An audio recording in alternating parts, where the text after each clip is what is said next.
నమస్తే ఫ్రెండ్స్, మనం ఈరోజు రాయలసీమ స్టైల్లో ఎర్రకారం దోశ చేస్తున్నాం. దీనికి కావాల్సిన పదార్థాలు ఎండుమిర్చి, చింతపండు, వెల్లుల్లిపాయి, జీలకర్ర. ఎండుమిర్చి ఒక పావు గంట వేడి నీటిలో నానబెట్టండి ఫ్రెండ్స్.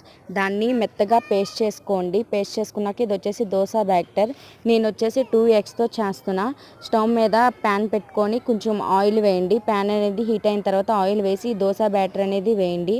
వేసిన తర్వాత కొంచెం దోశ బ్యాటర్ అనేది మీకు బుడగలు కనిపిస్తుంది కదా, అలాగొచ్చిన తర్వాత ఎగ్ అనేది వేయండి. ఎగ్ వేసిన తర్వాత మనం ఇందాక పేస్ట్ తయారు చేసుకున్నాం కదా కారం, ఈ కారం అనేది వేసి ఎగ్గు కారం బాగా కలిసేలాగా మొత్తం అట్టంతా కలపండి. కలిపిన తర్వాత కింద బాగా ఫ్రై అయిన తర్వాత ఉల్టా చేయండి.